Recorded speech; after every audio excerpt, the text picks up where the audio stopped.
Broadcasting from the business capital of the world, this is the Podcast Business News Network. We're going to talk about something today that can really impact and change your life. And I'm going to say it right now. I'm going to hit you up with the F word. So be prepared for the F word. It's coming. And here it is: freedom. Do you truly have freedom in your life?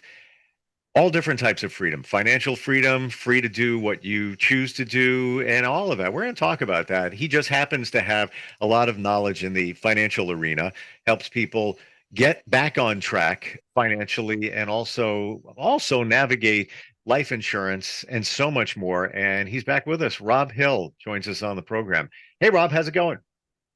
Outstanding. I thank you for having me again, Steve.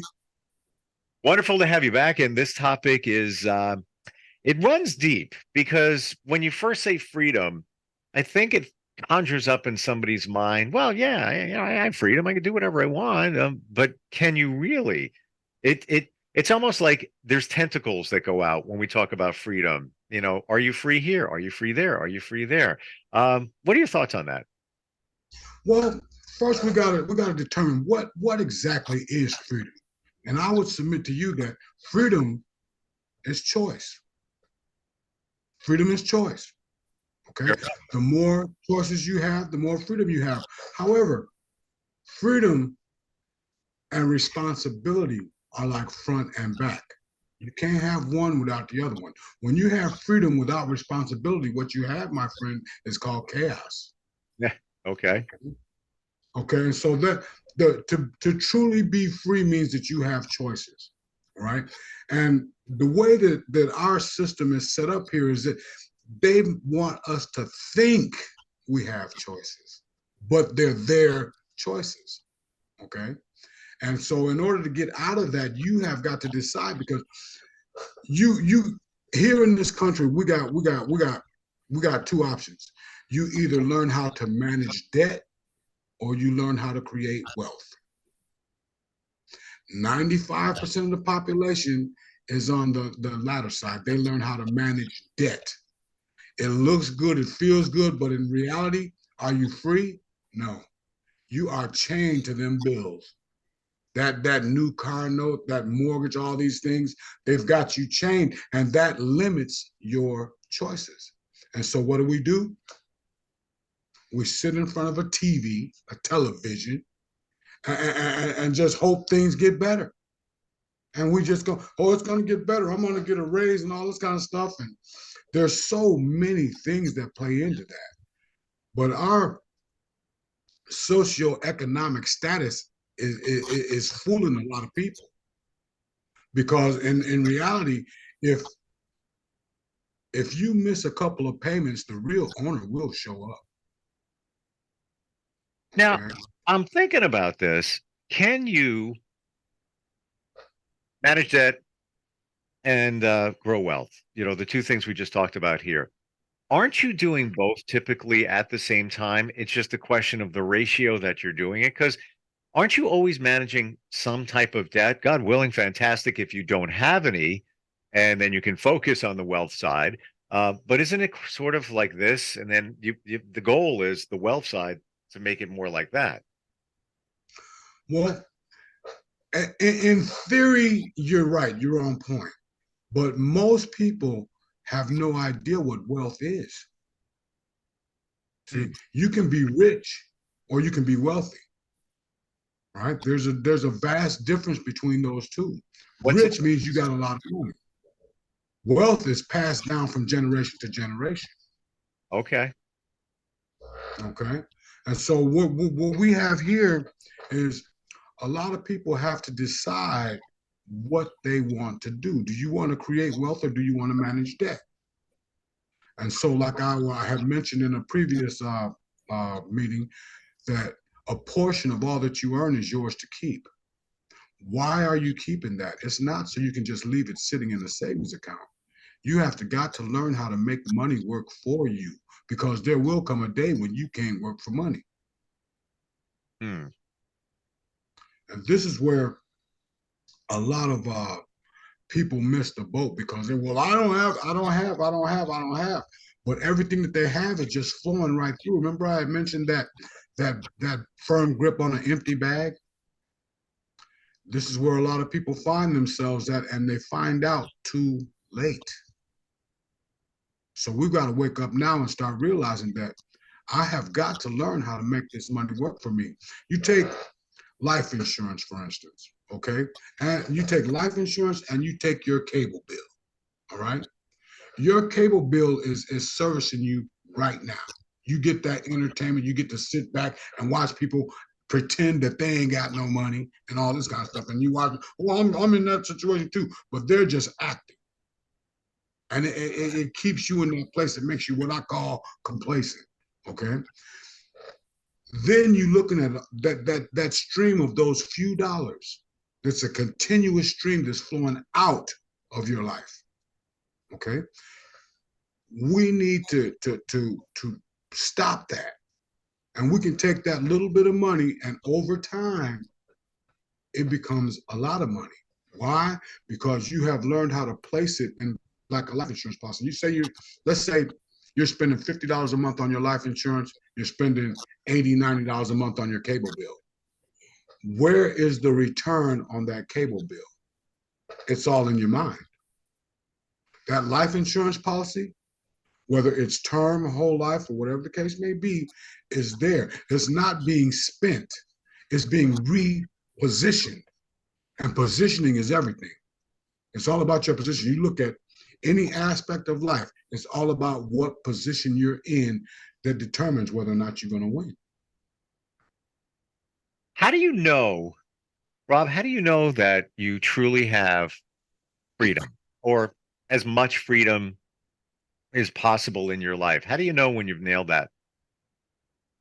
When you can excuse me, when you can make a decision to do something and don't have to worry about who's going to say anything about it.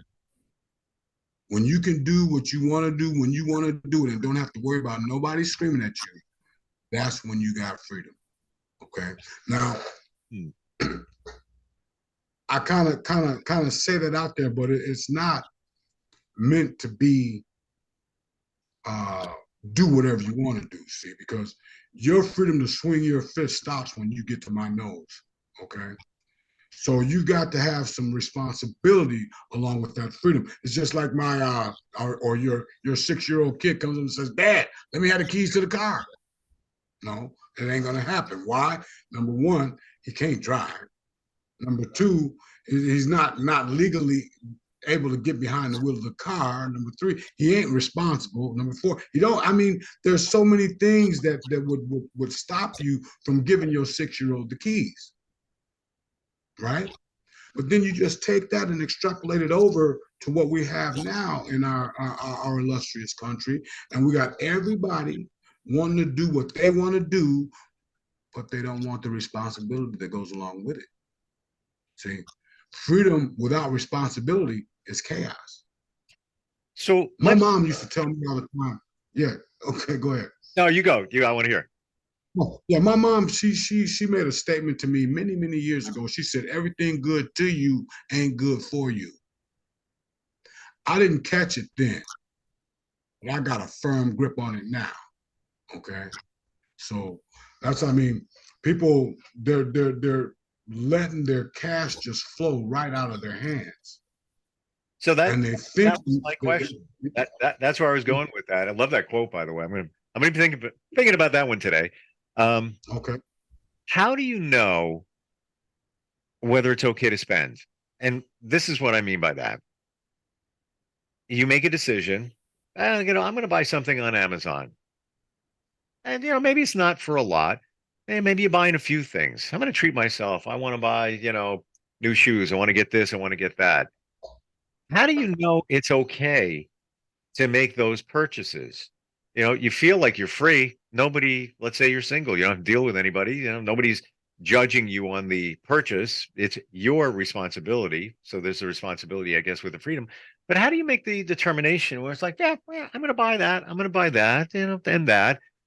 Financially, how do you know that it's not impacting you? Well, every financial decision that you make impacts you, whether you realize it or not. Every one of them does. The thing to look at it is this: you had mentioned the spending money, right? Spending money means that you're not gonna get no return. It's just gone. You trade your dollars for this pair of shoes or whatever the case may be. Sure. Or you can treat those dollars as soldiers and have them go out there and get prisoners, right? Like I was saying about that $50 a month life insurance policy that you have, all right? You're paying $50 a month. The return on that is 10,000, right? In the event something happens to you or whatever the case may be, your beneficiaries are going to receive that 10,000 as opposed to getting those shoes you bought on Amazon. Okay. Or continuing to watch that TV that has that continuous outflow of cash every month that's going into the ether as far as you are concerned. All right. So I would submit to people that there has to be a different way to get the information that you're getting. And what I found, Steve, what I found is that reading develops the powers of concentration and creative thinking. See, when you read from a powerful book, something that's going to put some meat on the bone, what happens is your mind goes through what I like to call mental gymnastics. Okay. You go from, wow, I didn't know that, to, man, could this really be true, to, could he possibly be right, to, maybe this will work. All right. So the financial instruments that we need to be knowledgeable about totally fly over our heads because we want this microwave situation. We want everything right now. It doesn't happen that way. Anything worth doing takes time and capital, money. To your point, You got to give it time. I say it all the time. Everything is work. Everything is work. You can't even just making plans. I have plans coming up this weekend and gathering a whole bunch of people together to do stuff. Gonna have a great time. It's work. Everything. There's no, you can't just do something without having to invest something into it, i.e., work or whatever it might be. I do want to share with you, just dropped in my head, the word freedom. So I got divorced many years ago and never had my own bank account. It was a joint, everything was joint. And I walked in to the bank and the woman at the bank, her name was Joanne, wonderful woman. I still have connections with her. We still, chat, and she's since moved away. And there I am, like, all right. And she's like, okay, well, I'm going to open your account. What's your password going to be? You got to pick a password. I'm like, I don't know what that should be. And she looks at me and she goes, freedom. And I was like, okay. And I carried that with me all along. It's like, yeah, that is the word. And that word says a lot now, doesn't it? Well, it says a lot, but see, people use it and don't know what it means. They don't know what it means. See, life, Steve, is lived on levels and arrived at in stages. Okay. At every new level you come to, there's a stage that you must go through where words start meaning different things. Give you a little analogy, man. When I was a wee lad, okay, I used to like Batman. Burt Ward, Adam West, and I was a Batman fanatic. And one day we were getting ready to go somewhere, and I was watching Batman, and my mom said, "We gotta go." And so I clicked off the TV. We went somewhere, and I came back, and I ran to the TV and pulled it on, and Batman was gone. What happened to Batman? See, I went to a new level then. I realized that television has programming. Batman comes on at 4 o'clock and he goes off at 4:30. And then someone else comes on. See, I learned that lesson then. I have since been walking through this life and I'm seeing a lot of people that refuse to go through the stage of the next level. And therefore they say stay stuck where they're at. And this is what we're talking about when we're talking about money and finances and all this kind of stuff. A lot of people look at money and they don't even see it. It just flows right through. It just keeps going. And they don't realize that there's going to come a day when you're going to wish that you had some of that money. that you had learned how to make those dollars work for you instead of against you, keeping you entertained and laughing. Oh, we had a great time. We had a great time. I sit down with a lot of our senior citizens, and I ask them, I said, if you knew what you know now, what would you do different?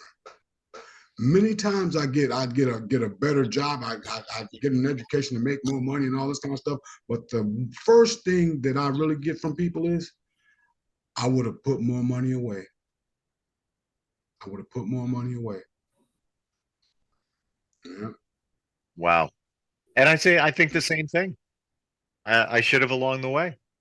And then, Yeah. you also assume that, if you have a 401k, you're putting it aside there, it's being taken care of, but, you're not in full control of that.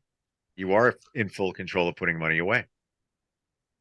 Well, the 401k, it evolved out of a law called ERISA, the Employee Retirement Income Security Act. And what that did was that took us off of the defined benefit retirement into the defined contribution retirement. Okay. The defined benefit was where you'd work somewhere for 30 years and they take care of you in your old age. Right. Well, that was fine back when they started it, right? Because they were on average, Caterpillar did a study, people on average were living 18 months in retirement. The market could stomach that. Back then, Caterpillar was the #1 earth mover equipment manufacturer in the world and all this kind of stuff. We were riding high. But they saw down the road, they said, well, look, with these medical advances and all this kind of stuff, people are not living 18 months in retirement. Now they're living 18 years in retirement. We can't stomach that. Business cannot stomach that. So what they did was they said, okay, we're going to take that defined benefit and we're going to make it a defined contribution. And then we're going to give these people choices. So what that law did, in my humble estimation, was it made every W-2 wage earner an investor, but didn't tell them about it. You got this 401k managed by these hedge fund managers and all this kind of stuff. Doesn't matter what it does. They're still going to get paid. Okay, they're still, whether it tanks or whatever, the stock market could drop through the floor, they're still going to get theirs. But then where is yours? Okay, this is what we got to do. See, they lay it out there and they say these are your choices, but they're their choices. Okay, they're their choices. If this 401k, you're going to match me. Well, why don't you match me when I put my money over here? Well, no, we can't do that. You got to put your money over here where we say you got to put it. You understand what I'm saying? Oh, well, totally. If you're going to match me what I'm saving, well, I don't want to put my money over there. I want to put my money over here. Then you find out what's really going on. See, what's really going on is that they are making money off of your money when you think it's your money. And then when you go to get that money out, it ain't there no more. And then they trick people into, well, you can borrow against your 401k to do this and do that. You're going to borrow money to go into debt. You listen to that. You're going to borrow money to go into debt.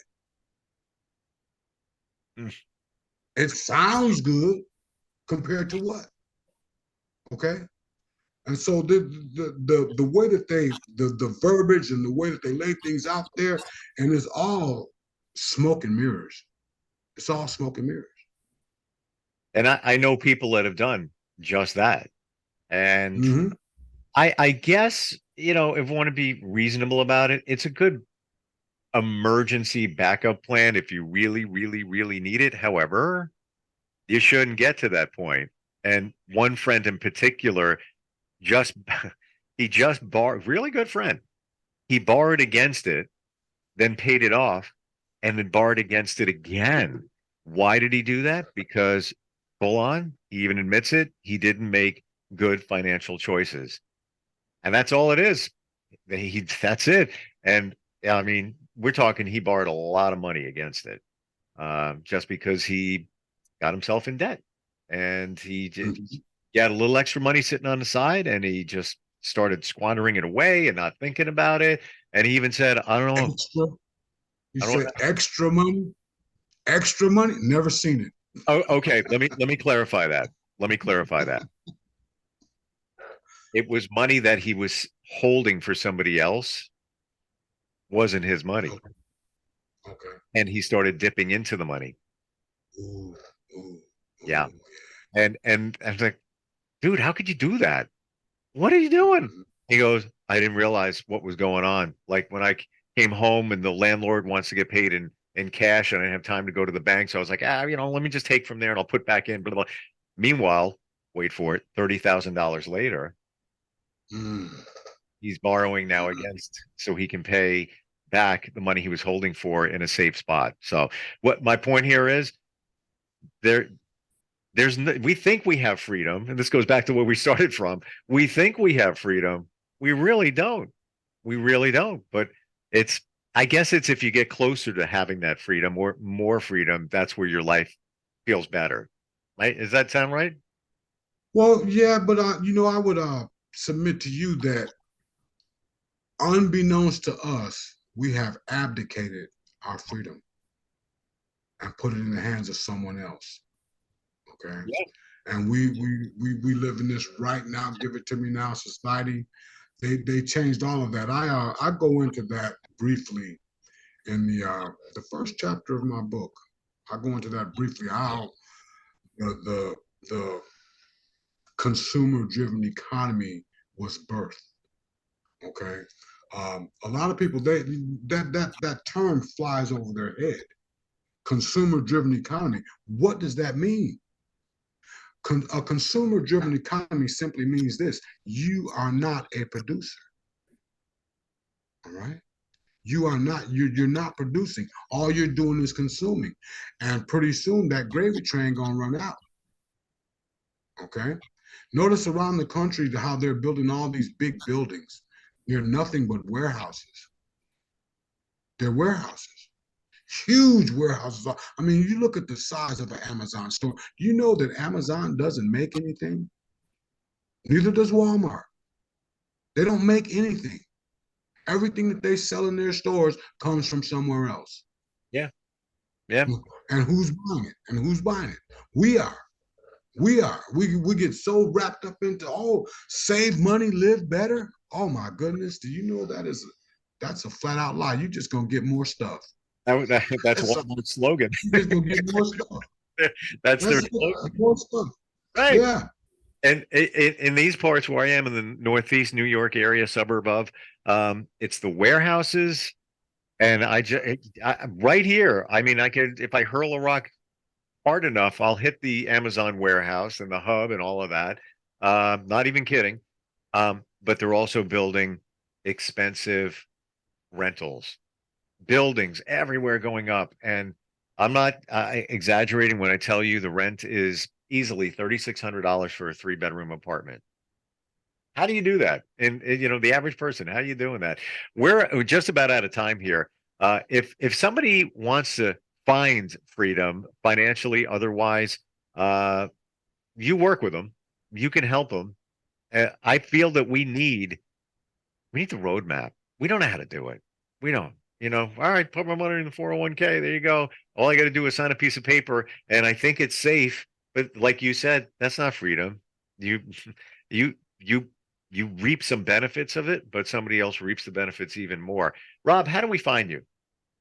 You can find me at practically everywhere online. My website is rhillenterprisesinc.com. My email and everything is on there on that contact page. You can just look up or Google ROBBHILL and you'll find a lot of information on me that way. Or you can call me at 773-765-4491. And just let me know where you are, best time to contact you back, and let's see what we can help you to do. Always great having you on. I love the insight, and you make us think. And it's painful. I'm going to tell you, what we're thinking about here is painful, but it's reality. You are the mirror you're the financial mirror holding it up in front of our faces, and it's time to look in the mirror and make some changes for the future. Thanks again for being here. Yeah, I thank you so much for having me, Steve, and you have a blessed day, okay?